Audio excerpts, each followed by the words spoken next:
मर्म का मतलब क्या होता है? मर्म स्थान वो होते हैं जिन पर चोट लग जाने से या तो हमें जीवन मिलेगा या हमारे प्राण निकल जाएंगे। समझ आ रहा है? मर्म वो कहलाता है।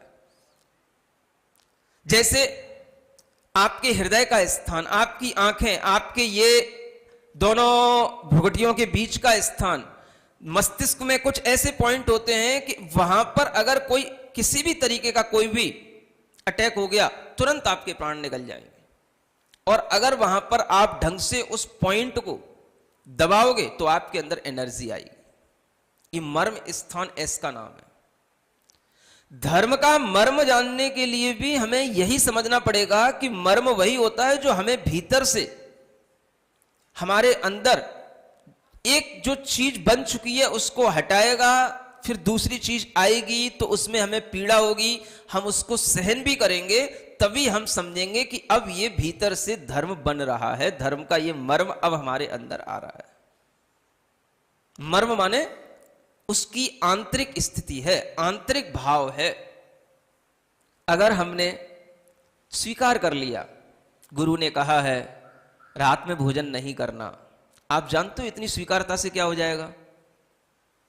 हमारा ईगो टूट जाएगा। किस बात पर? हमने समर्पण कर दिया।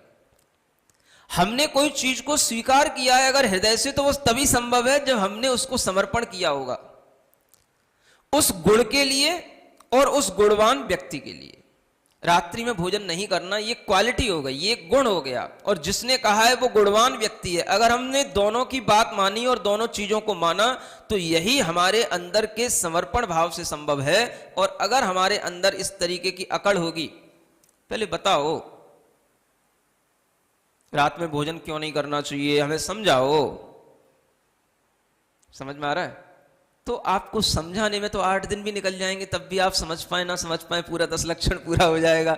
लेकिन जिसके अंदर समर्पण होगा वो सोचेगा पहले हम इस चीज को स्वीकार कर लेते हैं, समझ में आता रहेगा। समझ में आ रहा है? आप कभी भी कोई भी तरह की क्लास ज्वाइन करते हैं तो उसके पहले आप कुछ उसमें फीस देते हैं,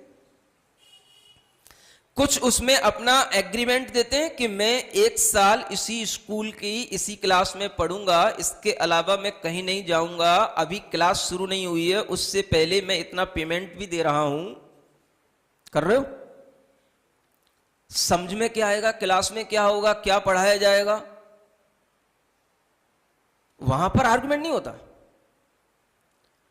वहां पर भी हम पहले यही काम कर रहे हैं, हम अपने आप को समर्पित कर रहे हैं, हम अपना पैसा उसमें फंसा रहे हैं, हम अपने आप को टाइम से बॉन्ड कर रहे हैं, हम हर तरीके की कंडीशन जो सामने वाले से दी जा रही है हम उसको फॉलो करने के लिए बिल्कुल प्रिपेयर हैं।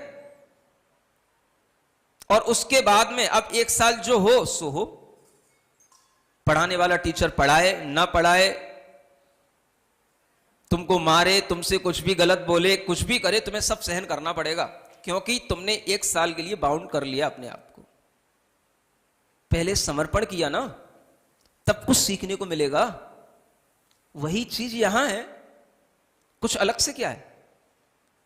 पहले थोड़ा सा समर्पित भाव में आओगे तब तुम्हारे अंदर एक झुकने का भाव आएगा, झुकने का भाव आएगा तभी तुम कुछ सीख पाओगे। नम्रता मृदुता को लाती है, उस नम्रता के माध्यम से ही हमारी आत्मा में कुछ पहुंचता है। हम बाहर से सुनते तो हैं लेकिन भीतर हृदय तक क्यों नहीं पहुंचता? क्योंकि हमारा ईगो उसको बाहर फेंक देता है। ठीक है बाद में देखेंगे, अभी तो सुन लिया है ना, एकदम से उसको एक्सेप्ट नहीं करना है, समझ लेंगे, धीरे धीरे हो जाएगा। हमारा ईगो उसको बाहर फेंक देता है। जितना भी हम सुनते हैं वो हम क्यों नहीं अपने अंदर रख पाते हैं? क्योंकि हमारा ईगो उसको बाहर फेंक देता है। हमारी मिट्टी, आत्मा की भावों की परिणति इतनी कठोर है कि उसमें कोई भी चीज डाल रहे हैं हम तो वो उसके अंदर नहीं जा रही है, एक्सेप्ट नहीं कर रही है अभी, क्योंकि उसके अंदर अभी मृदुता नहीं आई, कोमलता नहीं आई। आप देखोगे जैसे जैसे मिट्टी में पानी डाला जाता है, उसको मसला जाता है, रौंदा जाता है, उतना ही उस मिट्टी के अंदर उसका एक कहना चाहिए ग्लो, उभर करके आता है। उसके अंदर की सॉफ्टनेस और ज्यादा, उसकी एक जो ब्यूटी है उस मिट्टी की, उसको बढ़ा देती है। समझ में आ रहा? बढ़ती है कि नहीं? एक कभी कठोर मिट्टी का ढेला लेकर के देखना, और एक मिट्टी को पानी में मिला करके खूब मसल के रौंद करके और फिर उसको चिकना करके फिर देखना, आप उसकी सॉफ्टनेस देखना, उसकी ब्राइटनेस देखना, फिर आपको समझ में आएगा कि देखो इस मिट्टी में और इस मिट्टी में कितना अंतर है। और फिर उस मिट्टी को आप जैसे चाहो वैसे करना, वैसा ही हो जाएगी। आप उसकी चाहे प्याली बना लेना, चाहे गिलास टाइप में बना लेना, चाहे उसको जो है घड़ा बना लेना, जैसा बनाना चाहोगे वैसा बन जाएगी। उस मिट्टी में चाहे कोई भी गुलाब के फूल का पौधा उसमें रोपित कर देना, चाहे उसमें कोई भी बीज डाल देना, वो सब उसको ग्रहण कर लेगी और उसको भी विकसित करने लग जाएगी।